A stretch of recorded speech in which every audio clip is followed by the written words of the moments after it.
that's what happens when I try to kill the Abyssal Sire with a mediocre weapon.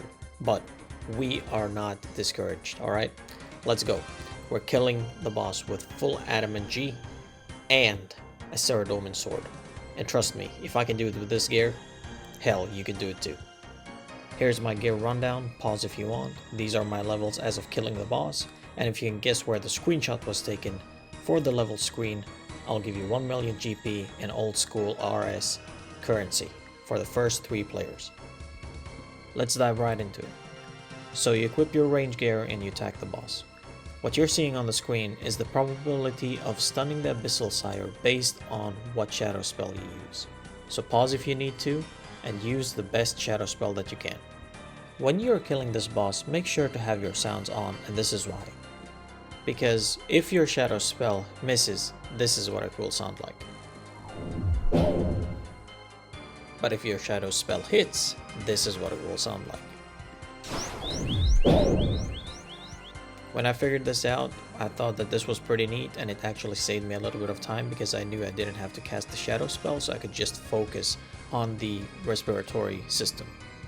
After you've attacked the boss once and cast the shadow spell to stun him, start killing off the respiratory systems. There are 4 in total, 2 on the right side, 2 on the left side.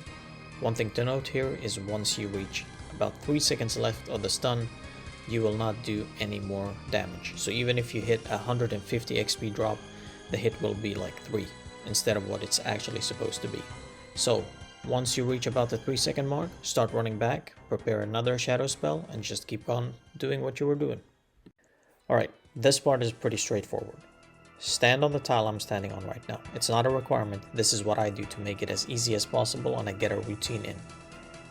You stand right here, you wait for the boss to approach you. Once he's attackable, you start attacking. Now, you just keep on doing this until you reach about 50% of his HP. Then you will transition to phase 2. If the boss summons a spawn, kill it because it only has 15 HP.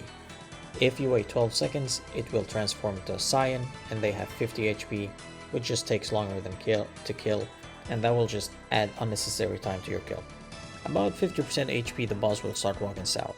Walk about 1 to 2 tiles south of him, stand there and wait for him to attack. Now what I want you to notice at this stage is this small movement right here.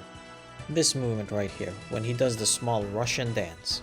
When he does that, he is now attackable, and that's your cue to start attacking. On this phase, attack once, run 2 tiles east, attack again, run 2 tiles west, so that you don't take damage from the poison. If you have a fast weapon, you might be able to sneak in 2 attacks, but the most important part here is that the boss heals pretty fast in this phase. If you can't get it down to 140 HP pretty fast, it will keep healing.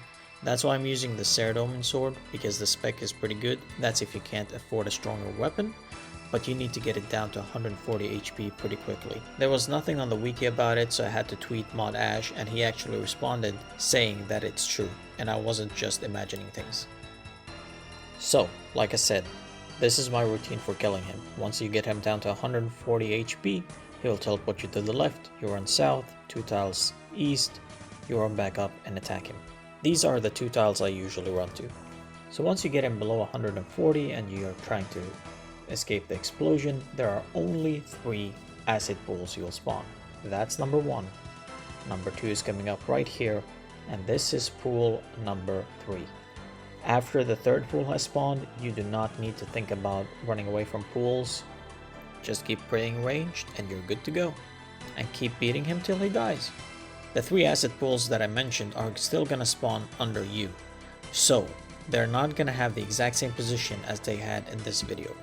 I hope that these small things that I pay attention to and actually use in my boss killing can help you and benefit you. This is not much as a guide as the other guides, but if you want a really short guide, Xstyle has an amazing guide about the Abyssal Sire that's about 3 minutes long. So this is more for the tips and tricks and what I pay attention to in killing the boss. I hope this video benefited you, and I wish you the best day.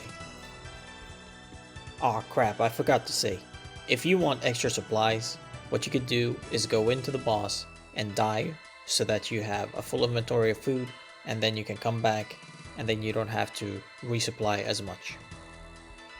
Also have the shift walk here button or option on, because there will be a lot of spawns and you don't want to navigate through them. So you just click shift where you want to walk, and that way you ignore all the small minions.